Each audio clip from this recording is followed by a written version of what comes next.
el cine bien hecho puede ser tan intenso como el teatro. Cada quien mira en ellas lo que probablemente está buscando, espera o simplemente pasar el rato.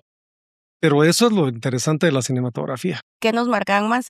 ¿Las obras que estaban perfectamente hechas o las que no son tan perfectas? Utilizan personas que no son actores profesionales. Entonces, muchas de estas películas, la gente que uno mira en las escenas, pues son la gente que encontraron saliendo de la misa. El problema de ver esas películas, creería yo, es que uno siempre que repite algo lo resimboliza. Probablemente ver esas películas de nuevo implica perder esa distancia. Nuestro primer episodio va a tratar de cine y de las películas que nos han marcado y nos siguen marcando.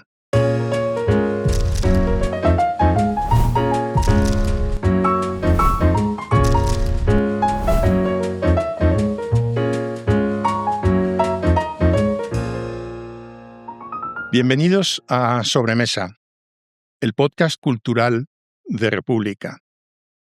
Hemos estado pensando qué nombre le vamos a poner y al final decidimos poner Sobremesa porque consiste en el placer de demorarse un poco en las cosas que nosotros pensamos que cuentan.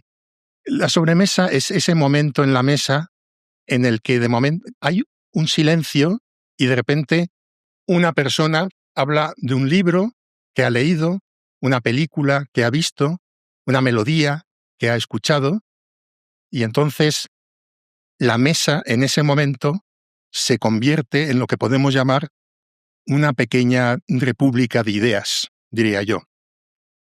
La conversación, en lugar de terminar, ahí es donde comienza realmente. Soy Marco Suárez y esta es nuestra sobremesa. Un lugar para hablar de cultura entre amigos, con ironía, con curiosidad y sin ninguna prisa. Nuestro primer episodio va a tratar de cine y de las películas que nos han marcado y nos siguen marcando. Para ello, contamos con la presencia de Roberto Ardón, abogado, presidente del CACIF durante director del CACIF durante 35 años, gerente de asuntos corporativos del Banco Industrial y autor de ensayos políticos. Es un placer tenerte aquí. Muchas gracias. En esta tu casa. Estamos encantados. Muchas gracias, de que hayas... Estoy muy contento y además de ser el primer invitado, lo cual me distingue y me da un gran privilegio. Muchas gracias por tenerme acá. Exactamente, el primero. También están con nosotros Alice Utrera y Rinaldo Rodríguez, periodistas de cultura. Antes de empezar, me gustaría proponer un brindis. Como ven, tenemos todos un vino. Es un vino Ribera del Duero, de una región española que está en Castilla, un vino tinto de Burgos, de la provincia de Burgos, y vamos a brindar de lo que vamos a hablar, del cine y de las conversaciones que surgen una vez apagada la película. ¡Salud! Salud. Salud. El gusto del cine.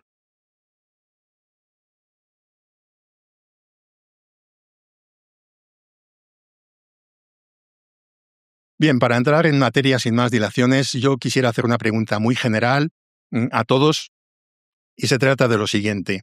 Roberto, de las películas, me has contado antes que como nosotros, eres un cinéfilo, te gusta el cine, empezaste muy pronto a ir al cine. ¿Cuál es la película que tú recuerdes, no solamente que te haya marcado, sino que de verdad te cambió? Mira, es muy difícil poder contestar una pregunta así y darte un solo nombre. Cuando me invitaste al programa y me decías que tratara de recordar la primera película que yo vi que me causó un impacto, esa sí te la puedo contestar, Marcos. Y fue una película que yo vi cuando tenía 6 años. Te va a llamar mucho la atención a ustedes incluso, porque el título no les va a sonar mucho. Es una película, una producción de Disney de los años 70, de comienzos de los años 70, con una actriz fabulosa que seguro te suena, Angela Lansbury. Se llamaba en español Travesuras de una bruja. ¿Por qué una película de Disney a un niño de 6 años le puede haber causado tal impacto, Marcos? Por una simple razón, a mí siempre me gustó mucho la historia. Yo empezaba a descubrir el gusto por la historia. Y esa película, que se trata de una bruja, de unos niños, de un encanto, justamente está situada en el momento en que Alemania empieza la operación de invasión a Inglaterra, la operación de bombardeo. Entonces la película, aparte de invocar a los niños que conocen a una bruja, está en el momento en el que la sociedad británica está con la ansiedad de que van a ser invadidos y la bruja, con sus encantos, les ayuda a activar al pequeño pueblo en donde viven, que es costero, para que puedan defenderse de la invasión alemana, y lo hace con un conjuro que hace que las armaduras medievales del museo del lugar se activen y salgan a enfrentarse a las tropas nazis que empezaban a llegar a las costas. ¿Por qué me causó impresión, Marcos? Porque a un muchacho que empezaba a descubrir la historia con mucha curiosidad, situarte en ese momento, una película que bien pudiera haberse tratado del parque de diversiones, no, se trataba de un episodio histórico concreto en donde tenías claramente situado al adversario. Pero perdona, ¿es una película de, ¿cómo la llamáis aquí? ¿Caricaturas? No, es una película. Ajá. De hecho, Angela Lansbury es la actriz que sale de bruja. Claro, sí. La producción es muy buena y por supuesto te imaginarás el momento épico de la película cuando las tropas alemanas, que creen encontrarse a un grupo de viejitos en el pueblo, lo que se encuentran es una formación de caballeros medievales sin piernas ni cara, porque eran parte del embrujo, que salen a defender a Inglaterra. Entonces, el mensaje, además de la película, está muy claro: quién es el adversario y cómo se moviliza una sociedad para tratar de defenderse. Yo salí del cine encantado de la película. Y con esa edad. Y encantado de la historia, sí. La película es del año 71, Marcos, de lo que yo recuerdo, pero la habremos visto acá en Guatemala 2 años después, año 73, pero la tengo tan presente que te puedo contar su guión. Así que me referiría a esa concretamente porque a un muchacho que empieza a descubrir la historia, aquello era un eye-opener, como dicen en inglés. Muy interesante. Bueno, ¿Alice? yo creo que descubrí mi película así que realmente me cambió un poquito más grande. Me estaba graduando del colegio y creo que fue justo eso, como que esa combinación. Es una película italiana, se llama Cinema Paradiso, y es de un niñito que encuentra pues su refugio, su lugar seguro, seguramente lo han visto, en una sala de proyección de cine. Pero como que lo guau, la bomba es que cuando él regresa, eso ya no está, ¿verdad? Y entonces es enfrentarse a esa etapa de tu vida que tú vas creciendo y dejas algo. Y entonces yo en ese momento estaba dejando el colegio, iba para la universidad. Fue como una bomba para mí decir, ok, mientras uno va creciendo, hay cosas que ya no vuelven. O sea, que siempre mi papá me decía todo el tiempo: disfrútate tu infancia, disfruta tu adolescencia, disfruta el colegio, y porque son momentos que ya no vuelven. Entonces, cuando yo vi eso, cuando él regresa, él quiere volver a esa etapa, porque incluso él encontró el refugio en el cine, a una figura paterna también con el proyeccionista, querer volver a todo eso y no tenerlo. Fue bastante impresionante, pero al mismo tiempo en el final, donde le dejan la película y le dejan esa cinta donde están todos los besos que el cura como que censuraba porque no le gustaba que los vieran, me hizo entender también a mí que el cine es eso, que después de tanto tiempo o después de muchas cosas, el cine puede mostrarte todo aquello que muchos no han visto o que fue censurado. Entonces, la película trata, creo, de la Italia de la posguerra, ¿no? Exacto. Y del amor. Es una declaración de amor al cine, sí. básicamente. Es una declaración de amor al cine, la verdad, porque él se enamora del cine, de las proyecciones, de todo. Entonces creo que a mí me marcó para siempre eso, y fue como empezar a disfrutar cada etapa de la vida, porque conforme uno va creciendo, pues la vida así es y ya no para y ya no vuelve. Hay momentos que ya no vuelven. Muy bien, muy bien. ¿Y tú qué nos cuentas, Reinaldo? Yo, con la imposibilidad misma de don Roberto de poder escoger una, voy a tratar de decir 2 brevemente. Muy bien. La primera fue La Bella y la Bestia, la producción de Disney, específicamente porque toca mucho con mi infancia y como el crecimiento particular que tuve dentro del tema religioso a través de toda mi vida, porque la he ido viendo y repitiendo constantemente. A mí me parece que La Bella y la Bestia es una película donde se cuenta la salvación del hombre a través de lo místico de la mujer. Es el mismo mito, llamémosle, de la salvación que viene a través del vaso espiritual de la Virgen María para la humanidad. Y cómo el hombre, como poder crudo, tiene que ser no solo redimido, sino que domesticado por esa imposibilidad de conocer plenamente el misticismo y la pregunta de estar con una mujer que es ¿qué quiere ella de mí y por qué está conmigo? Entonces, en primer lugar eso. Puede sonar a que soy un romántico, ¿verdad? Y probablemente sí. Somos todos. Suena a la redención wagneriana de las óperas. Totalmente de acuerdo. Está muy bien. Por último, que fue habitualmente como que la forma en que veo películas es que las uno con las lecturas que estoy teniendo. Y cuando empecé a leer psicoanálisis, especialmente a Lacan, vi Breakfast at Tiffany's, que es una película, creo yo, profundamente psicoanalítica. Holly Golightly no le pone nombre a su gato, se llama Cat en la película. Escapa del amor, no puede ser amada porque ella misma le da miedo verse a sí misma.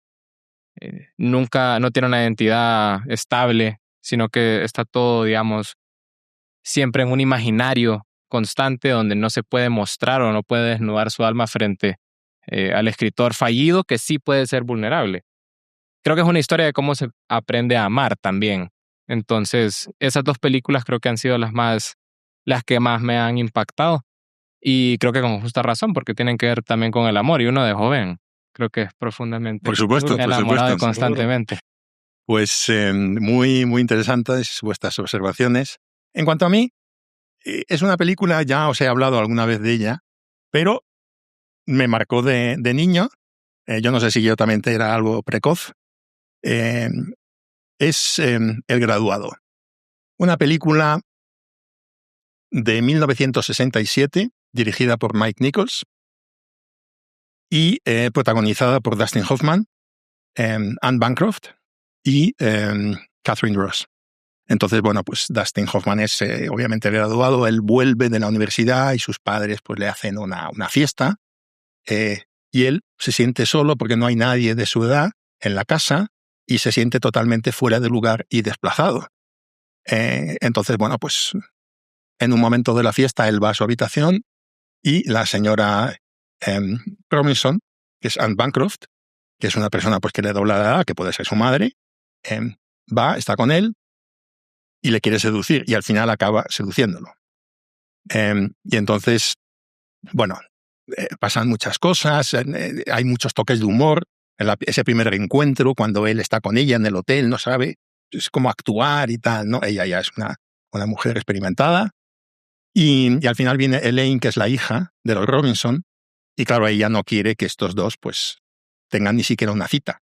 Pero los otros, como no saben nada, pues, oye, ¿por qué no os veis? Y tal, ¿no? Total, que acaban enamorándose, ya se puede uno imaginar. A todo esto se suma que la música es para mí absolutamente maravillosa. Es del dúo Simon & Garfunkel. También interviene el guitarrista Dave Grusin. Yo le doy mucha importancia a la música, siempre lo he hecho, porque yo creo que muchas veces estás viendo una película y estás tan pendiente de algunas cosas que la música pues igual al fin, no le das la importancia que se debería, ¿no? Y una última cosa que quisiera decir yo de esta película, por lo que me gustó, aparte que en su momento yo creo que me enamoré de Catherine Ross, pero bueno, es que lo que nos transmite esa película es ese estado de incertidumbre en un momento de Dustin Hoffman que no sabe lo que va a hacer en la vida, ¿no? Justamente en un momento donde lo normal es que tú pienses que todo lo vas a tener claro, tú ya sabes lo que quieres hacer, y él no tiene ni idea, ¿no? Y esa sensación de incertidumbre, la película te la transmite muy bien, con mucha elegancia, con ironía. Y al final lo que te queda, lo que queda para ti, el mensaje que está ahí, es que esa persona, como muchos de nosotros, no tiene claro lo que quiere hacer en la vida, pero hay una cosa que sí que tiene clara, aquello que él no quiere hacer. Y eso me parece un mensaje muy bonito de la película, y aparte pues que la música que me encanta, ¿no? Si me permites hacer un par de apuntes, Marcos, a los comentarios que han hecho, porque por supuesto, me parece muy relevante. Para eso estamos. Empiezo con Cinema Paradiso. Hay una generación de cineastas que surge luego de la Segunda Guerra Mundial con una Italia literalmente destruida por la Segunda Guerra Mundial. Entonces ellos dan pie al famoso neorrealismo en el cine, una corriente de cineastas que lo que hacen es recurrir a los escasos recursos que tienen.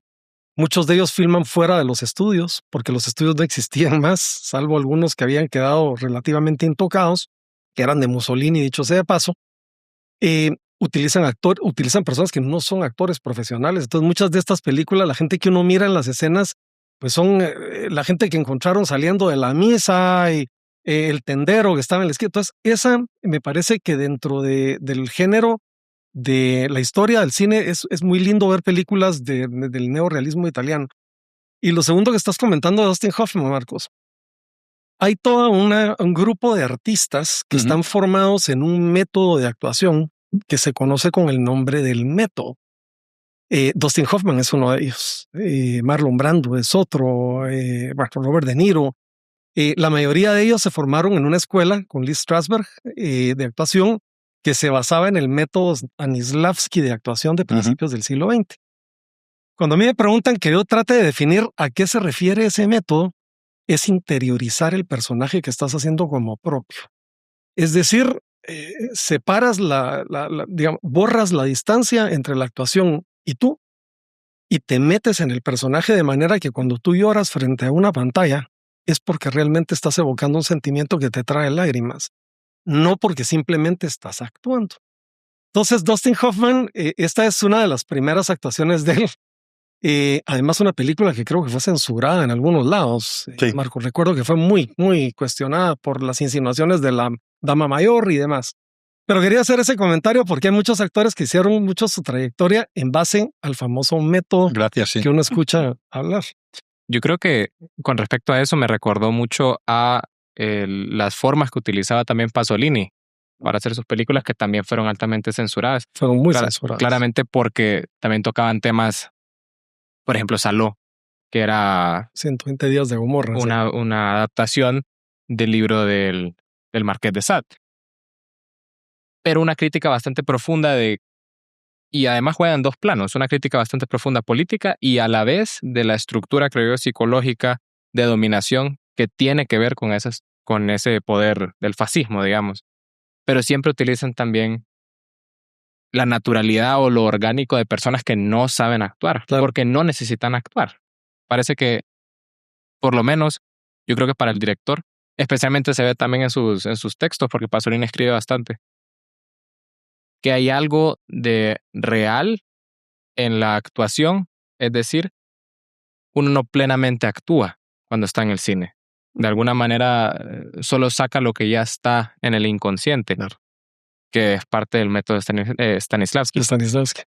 A mí me parece interesante porque esto nos lleva a una pregunta que teníamos y era que si qué nos marcaban más, las obras que estaban perfectamente hechas o las que no son tan perfectas. Y justamente, pues como usted mencionaba, lo de Italia, que lo hacían con los recursos que tenían, o esto que precisamente no son actores, porque yo creo que las películas que más me han marcado a mí no son esas piezas donde, que sí, o sea, la cinematografía es perfecta, la iluminación, el color de una paleta de colores, el vestuario, maquillaje, todo lo que complementa una buena obra cinematográfica, ¿verdad? Pero, digamos, me voy al cine mexicano, que para mí México tiene muy buen cine, y hay una película que me gustó mucho que se llama El Estudiante, que es de un señor ya grande, tal vez unos 70, 80 años, que pierde a su esposa y él, la manera de vivir su duelo es que se mete él decide entrar a la Universidad de Guanajuato a estudiar una carrera porque eso es lo que quiere. En el proceso pierde a su esposa y son sus amigos, sus compañeros, quienes lo logran sacar adelante y que él siga en la carrera y que la termine y todo. Pero si nos vamos a la producción, no voy a decir que fue una producción espectacular, claro, o con los mejores actores o no, pero incluso los mejores amigos de este señor eran los amigos en la vida real, y fue eso lo que le dio como eso espectacular y lo que le dio esa como, no sé, cotidianidad. Y espontaneidad también, ¿verdad? De alguna manera.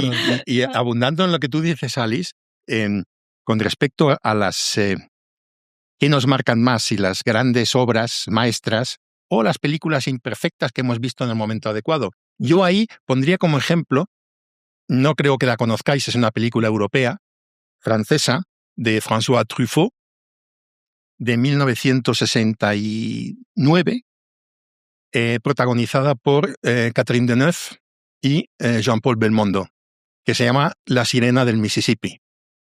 No la ves. No. Bueno, pues... Se ve que es película de culto, man. Sí, creo que sí. No, como europeo, pues quiero también decir, muy bien. romper una lanza a favor del cine europeo. Se vale. Y bueno, básicamente trata de que Belmondo está en la isla de Reunión, en el Índico, y tiene una plantación, y entonces él pone un anuncio en la prensa francesa porque quiere casarse. Entonces, bueno, pues empieza a escribirse con una mujer francesa y le manda una foto, tal. Bueno, pues oye, yo te pago el viaje, vienes y nos conocemos en Reunión, ¿no?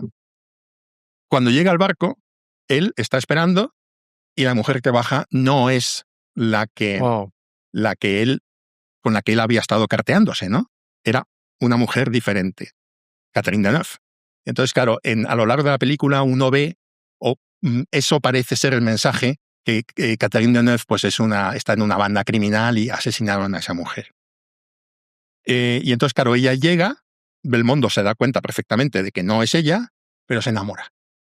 Sabe que es una impostora, sabe que es una mujer mala, pero acaba casándose con ella. Wow. Ella le roba, se va, deja la Reunión y se vuelve a Francia. Y él va tras ella, va a Francia, y claro, uno como espectador dice, ahora va y la va a denunciar y va a decirle, oye, mira, que quiero mi dinero o lo que sea, ¿no? Entonces, cuando la ve, todavía se quieren más. Y ella, incluso entonces, en ese momento, intenta envenenarle. Y él siempre sigue con ella. Entonces, el mensaje de esa película es no exactamente que el amor nos haga ciegos, pero sí que muchas veces, cuando estamos con una persona, preferimos no saber, no llegar a conocer realmente a esa persona. Esa situación que a veces se da en el amor, la transmite muy bien esa película. Pero bueno. Incluso muchas veces llegas a racionalizar las cosas, ¿verdad? Tratándole de encontrar explicaciones donde no las hay. Pero es un mecanismo humano muy natural, ¿verdad? Tratar de racionalizarlas. Ahora que hemos hablado así un poco en general de las películas, me gustaría ponerles cara. Entonces, Roberto, me gustaría preguntarte, ¿qué película recuerdas tú especialmente por lo que consideras una actuación sobresaliente de los actores? Sí, yo te diría que, bueno, hay muchas, pero si tuviera que reducir a una, por razón de tiempo, Anthony Hopkins en El silencio de los inocentes. Wow. Es una actuación fabulosa. A ver, él tiene que encarnar un personaje que tiene múltiples facetas.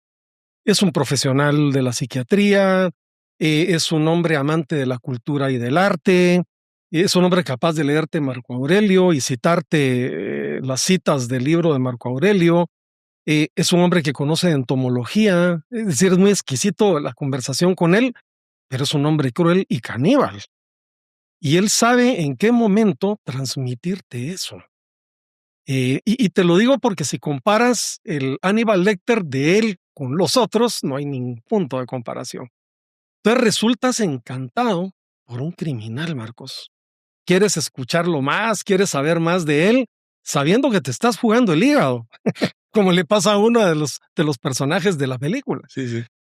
Yo creo que Anthony Hopkins realmente fue célebre en el desempeño, digamos, de ese personaje. Yo te diría que me encantó, ¿verdad? La manera en la que trata a una mujer, cómo sabe de las cosas de la mujer. Por ejemplo, le menciona el perfume que está usando, los zapatos que tiene. Se ve que es un tipo muy culto, pero a la vez extremadamente peligroso, y te lo hace sentir en la película. Entonces yo te diría que Anthony Hopkins es para mí, en ese particular punto, una actuación excepcional.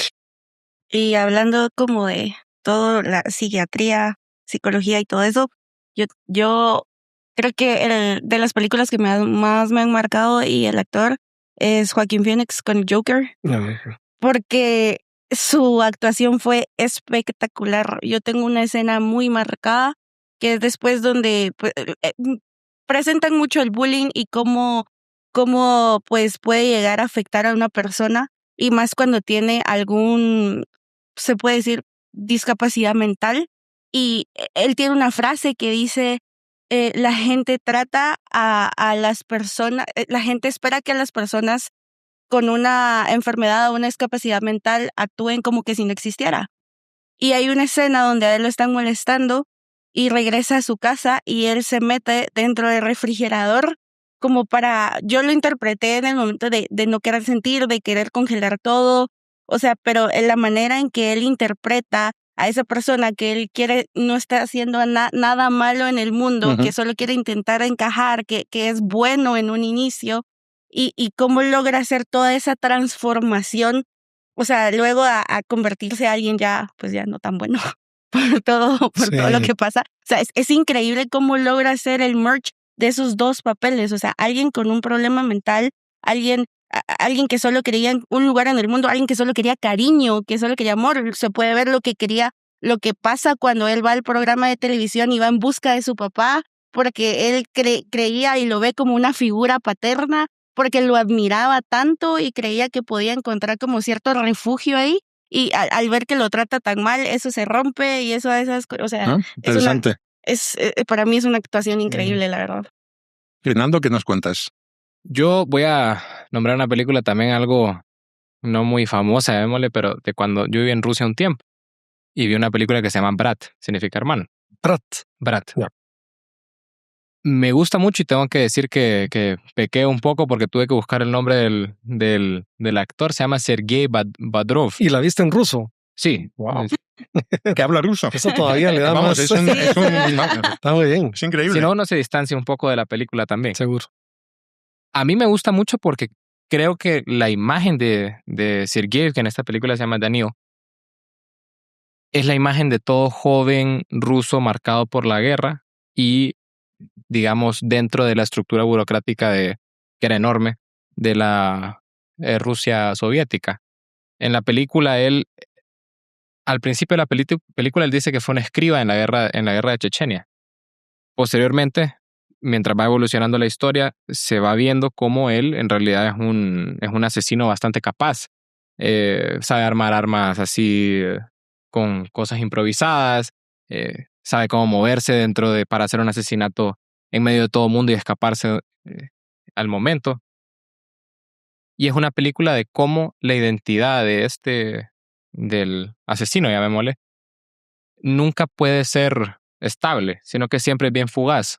En verdad, él es quien es en momentos muy específicos y no puede mantenerlo. Wow. Porque está encubierto. Necesariamente es parte también propaganda soviética de, bueno, mandemos a personas a Alemania y ustedes sean espías. Pero en realidad refleja muy bien, creo yo, los problemas o los dilemas más profundos del alma de los soviéticos en su momento, que era quiénes somos nosotros cuando tenemos un deber con respecto a la patria, que es nadie, en pocas palabras. De vez en cuando es fugaz, cuando ama, pero tiene que alejar a la persona a la que ama, con su hermano, pero tiene que matarlo. Oh. Wow. ¿Tu personaje, Marcos? A ver, yo estoy totalmente de acuerdo contigo. Podríamos decir muchas películas, está claro, ¿no? Y siempre cuesta, pues, quedarse con una. En mi caso, yo me voy bastante atrás. Y a mí, he visto muchas veces la película y siempre me ha vuelto a encantar, siempre he vuelto a descubrir cosas nuevas, porque me parecen dos interpretaciones de dos gigantes. La película es, no sé, aquí creo que se llama de una manera diferente. En España es La gata sobre el tejado de zinc. Uh-huh. Una adaptación de Tennessee Williams del año 58, protagonizada por Elizabeth Taylor y Paul Newman, no hace falta decir mucho más, de estos dos actorazos, pero también es buenísima la actuación del padre de él. No me acuerdo ahora, Ben Hills creo que se llama, no me acuerdo bien. Absolutamente Fantástico. maravillosa y fantástica, ¿no?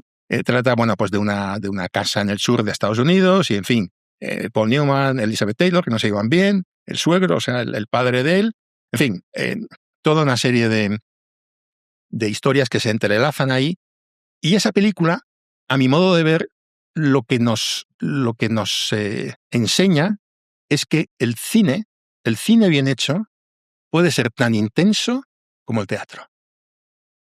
No tiene en ese sentido ninguna dificultad. Es posible, además, ceñirse no a ningún paisaje, sino un poco más que una habitación, un sótano, una casa. Y ahí tiene lugar todo. Esta es la intensidad de los sentimientos, tanto lo que se dice como lo que no se dice, del miedo, del deseo, de la frustración. Para mí es una cosa absolutamente genial y para mí es de las mejores adaptaciones de teatro que yo he visto. La gata sobre el tejado de Thing del 58. Esta pregunta que acabas de lanzar me trae a la mente esa división que se hace en cinematografía entre lo que les llaman personajes planos y personajes complejos.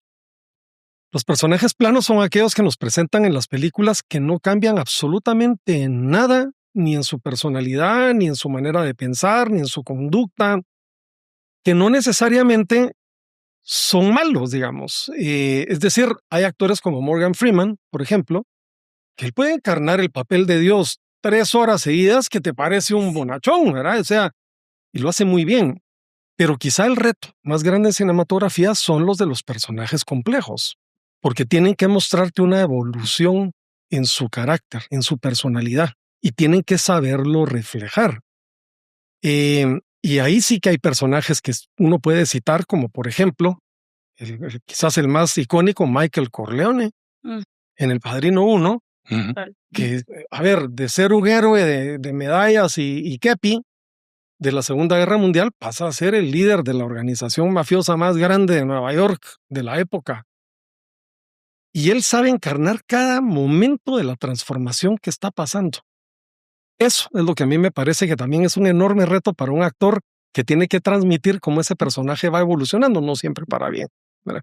Pero un poco ahí viene esa famosa división y cómo uno puede encontrar caracteres que trabajan en ambos niveles. Sobre encarnar, perdón que lo interrumpa. Sí. Sobre encarnar a los actores, sobre la encarnación que tienen los actores a personajes, digamos.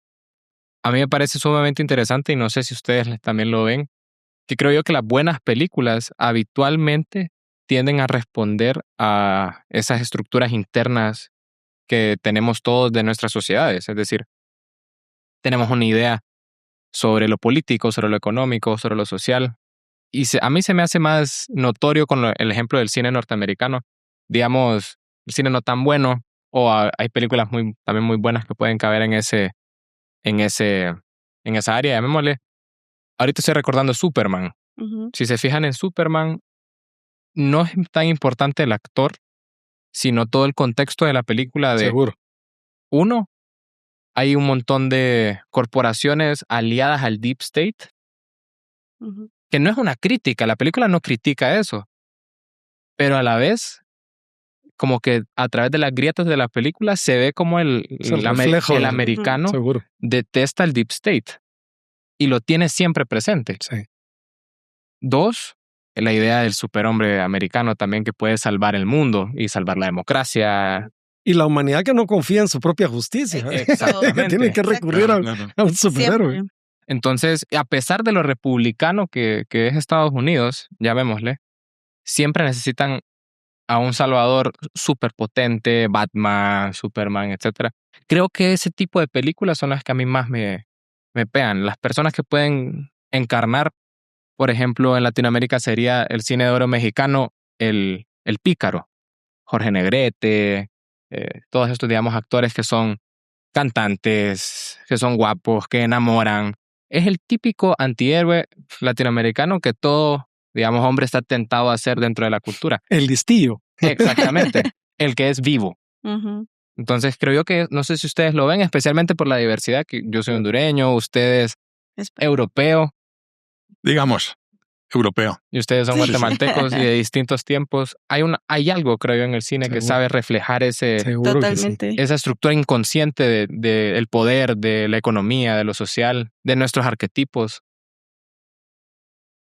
También me gustaría tocar un tema, no va a ser una de las preguntas que tenía así pensadas, pero bueno, estamos hablando y es mucho mejor, así con una conversación ligera.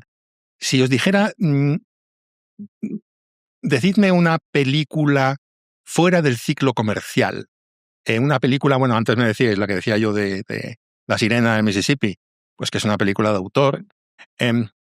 Una película que se salga de lo corriente, ¿no? Digámoslo así. ¿Cuál me diríais? Yo tal vez me iría al Roman Polanski antes de ser comercial. Acuérdate, Roman Polanski es un productor de origen polaco. Él produjo sus primeras películas en Polonia, con los recursos muy limitados y en una Polonia ya en los años 50 marcadamente comunista, en el lado del, digamos, oriental del telón de acero. Y él hizo películas bien interesantes, Marcos, que no se conocen mucho, se pueden encontrar, como por ejemplo El cuchillo en el agua. Uh-huh. Esa es la que yo recomendaría ver. Es una película muy sencilla, con recursos técnicos muy pequeños, con una historia que te va involucrando y además donde empiezas a ver la semilla, no del mal, como, como la película de él, se empiezas a ver la semilla de lo que él iba a hacer como director, ya mucho más cotizado, por supuesto, en el mercado europeo y en el americano. Entonces yo me quedaría con El cuchillo en el agua de Roman Polanski, producción polaca, creo que de finales de los 50. Muy bien, muy bien. Alice, ¿tú cuál? Yo... Uy. Un poco fuera del circuito. Yo tengo unas cuantas por si quieres Dale, pensarla por mí. ¿Prestas alguna? Quedémonos en uno cada Yo la pienso. En una cada uno. Pero rápidamente, siempre que hablan de cine de autor me pongo a pensar en tres que me gustan mucho. Tarkovsky, porque encarna toda esta idea mística del cristianismo y la idea de desesperación que viene de Rusia. Jean-Luc Godard y Jean Ustac, que son franceses, y el cine de autor francés es bastante particular, también es algo extraño. Hablan sobre sí mismos a través de la película. Pero hay una película que no sé si van a tener que censurar el nombre, pero bueno, se llama La Maman et la Putain, La mamá y la prostituta, de Jean Ustac, que creo yo que es profundamente psicoanalítica. En pocas palabras, es muy una película francesada de después de las protestas del 68. Tiene que ver con el tema de liberación sexual, pero especialmente con lo profundamente disruptivo que es tratar de tener, tratar de perseguir el amor, digamos, en este tema también erótico, sexual, amoroso, dentro de una sociedad bastante particular en fragmentación. Cuando pasa todo estas protestas del 68, hay múltiples, llamémosle, formas sociales que se van rompiendo, no sé si llamarlo de manera abrupta. Todas estas personas, Foucault, Sartre, que viven una vida bastante particular con respecto al amor y la sexualidad. Sartre nunca se casa ni es particularmente novio o pareja de Simone de Beauvoir. Camus tiene una serie de mujeres y creo que se ve muy bien reflejado en esa película de Jean Ustac. De cine de autor y es algo extraña también, pero no me parece nada mal la película, especialmente porque también se hace con un Son gustos adquiridos, yo estoy de acuerdo, son gustos adquiridos. Yo tengo dos películas que, bueno, ahora me vais a decir que tuvieron al final pues su cierto éxito comercial también, pero empezaron pues estando fuera, ¿no?, del circuito. Una para mí es una que se llama París, Texas, del alemán Wim Wenders, del año 84, protagonizada, tengo que mirar aquí la chuleta, Harry Dean Stockwell, y la actriz es Nastasia Kinski, alemana. Y yo siempre que pienso en Nastasia Kinski, vuelvo cada vez a sorprenderme, porque ella es la hija del actor alemán Klaus Kinski, que protagonizó Aguirre o la cólera de Dios. Y siempre pienso cómo es posible que un hombre tan feo haya tenido una hija tan guapa, ¿no? París, Texas es una película llena de nostalgia. París es un pequeño pueblo en Texas y trata de lo difícil y lo necesario a la vez que es tener una segunda oportunidad. que es volver a intentarlo, que nunca se consigue, pero que es una cosa muy importante. Entonces es una película nostálgica y es una película que nos enseña el valor de la segunda oportunidad, que al final nunca es totalmente una segunda oportunidad, pero hay que intentarlo, ¿no? Y eso es para mí uno de los grandes mensajes de París, Texas. La otra película es Blue Velvet, que lo que en español se llama Terciopelo Azul, ¿no? De David Lynch. Es una película... Finales de los 60, ¿verdad, Marcos? No, creo que es más reciente. ¿Ah, sí? Sí, creo que es de los 80. No sé exactamente el año, lo tengo apuntado aquí, pero bueno, es de David Lynch. Y yo, bueno, todo el mundo con el que he hablado me dice, no, esta película es muy, muy extraña. O sea, es de un estudiante que vuelve a casa de la universidad a visitar a su padre, que está enfermo, y de repente camina por el césped de su casa y se encuentra una oreja humana. Y a raíz de encontrar esa oreja, pues empieza a investigar y se mete, pues resulta que hay una conspiración gigantesca y él está metido en toda esa historia y dentro de esa investigación, pues él acaba enamorándose de la protagonista, que es Isabella Rossellini, y ella es creo que es una cantante en esa película, ¿no?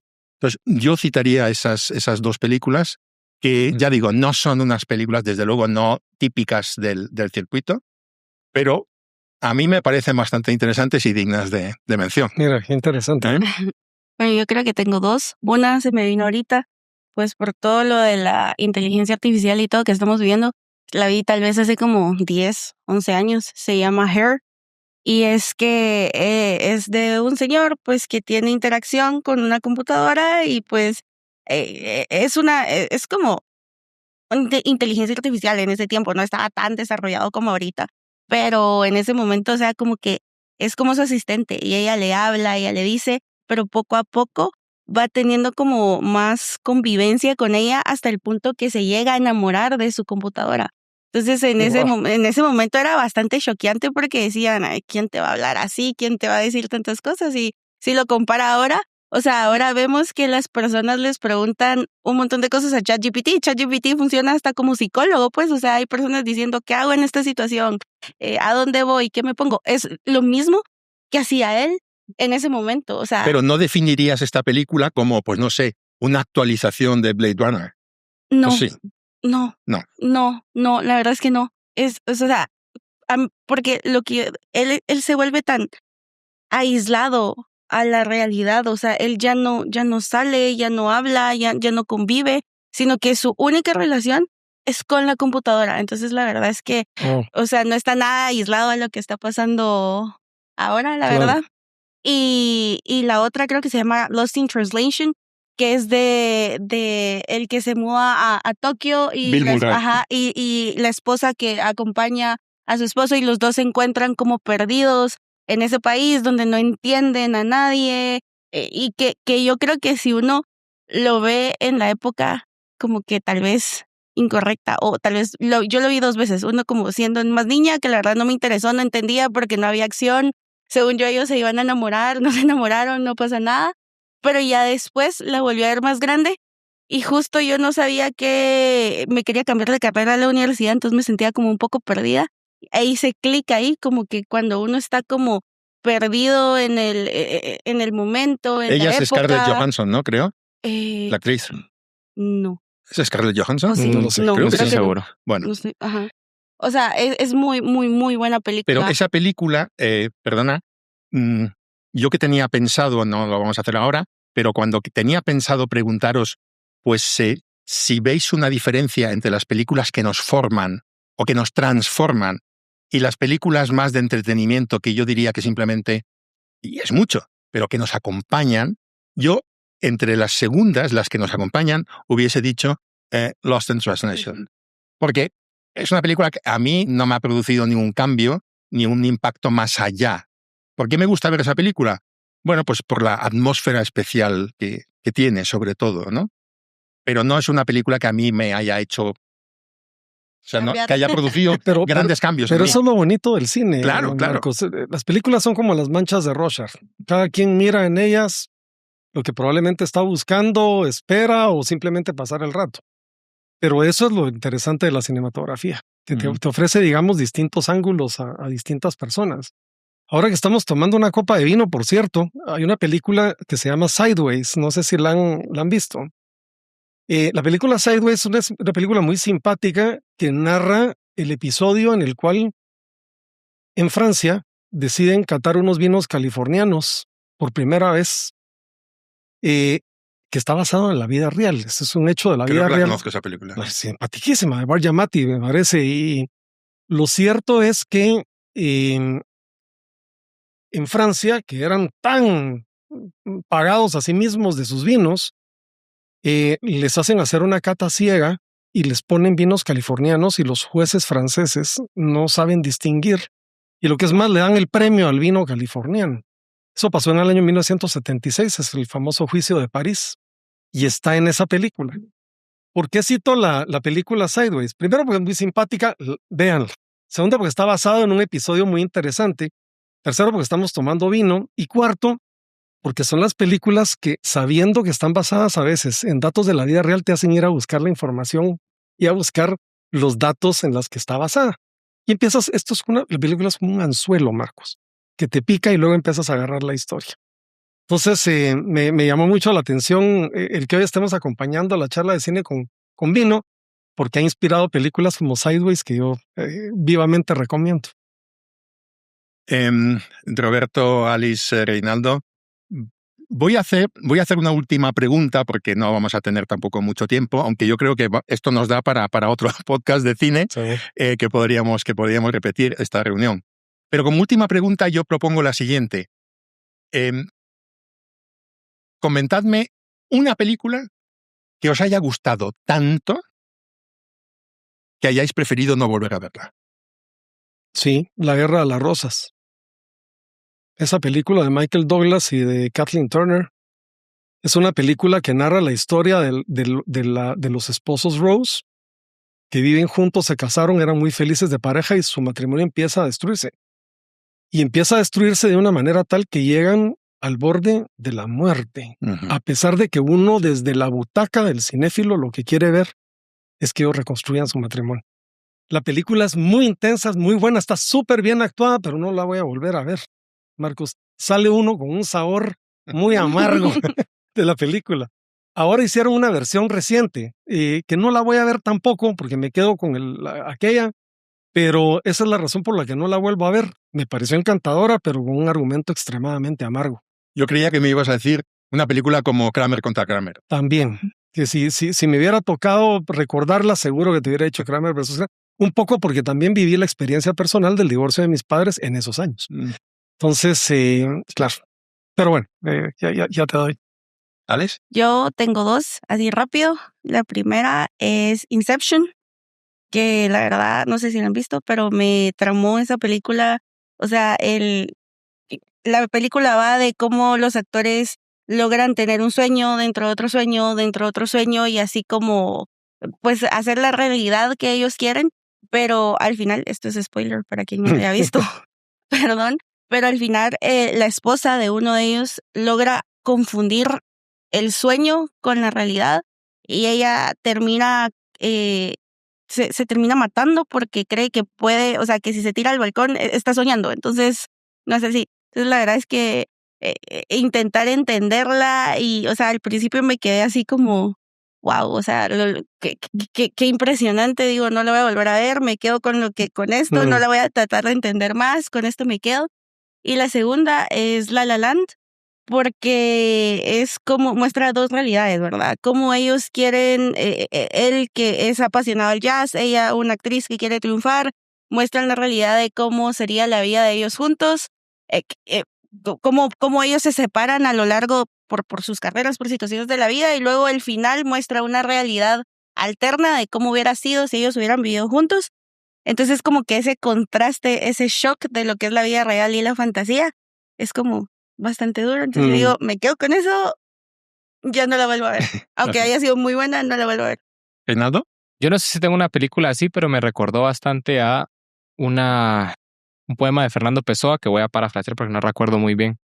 Que es bastante malvado regresar a esos lugares que te hicieron feliz. Hay una canción de Joaquín Sabina que dice eso, que al lugar donde fuiste feliz no tienes que volver jamás. Bueno, también está el letrero que está en el infierno que Dante pone ahí. No es un mayor dolore que recordarse del tempo felice en la miseria. Sí.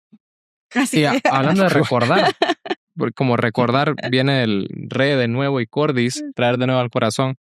El problema de ver esas películas, creería yo, es que uno siempre que repite algo lo resimboliza. Sí. Es decir, cuando uno entra de nuevo a un nuevo trabajo, por ejemplo, el trabajo antes significaba algo, tal vez era presión, tal vez eran problemas, o tal vez era felicidad, lo que sea, pero entra a esa nueva etapa de vida y lo resimboliza. Probablemente ver esas películas de nuevo implica perder esa distancia Sí, es correcto. que uno tiene, que desea la distancia. Es como cuando... Es una buena explicación. Es como cuando uno está esperando, por ejemplo, yo vivo aquí y mi mamá está en Honduras.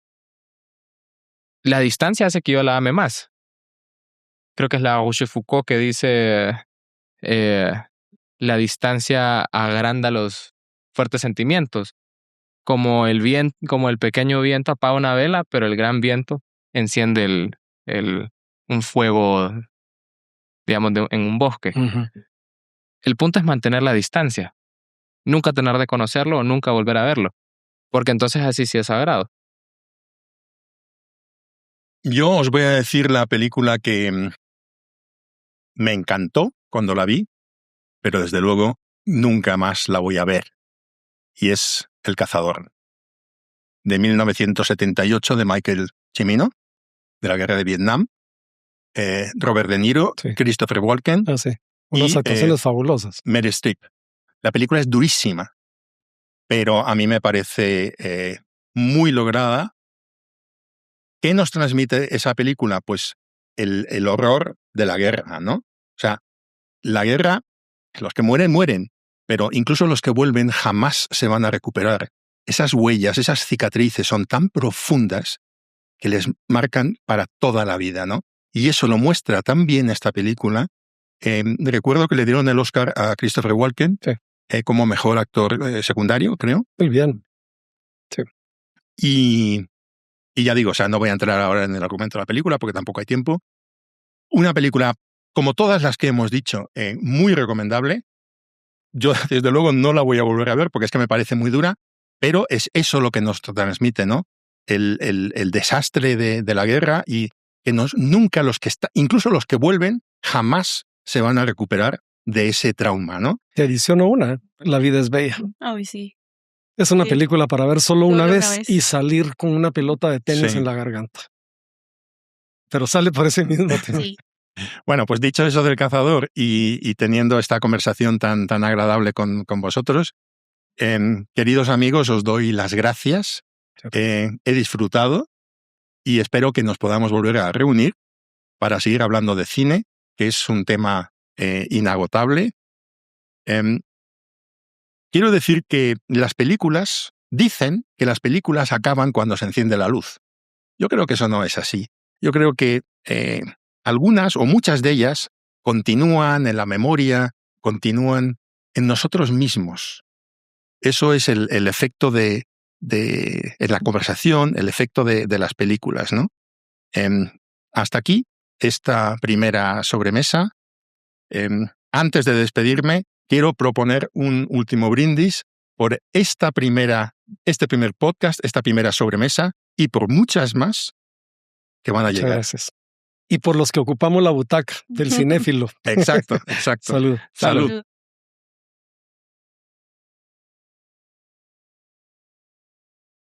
Gracias por acompañarnos y quedarse un poco más en esta mesa de la cultura. Soy Marco Suárez y nos vemos en la próxima. Gracias.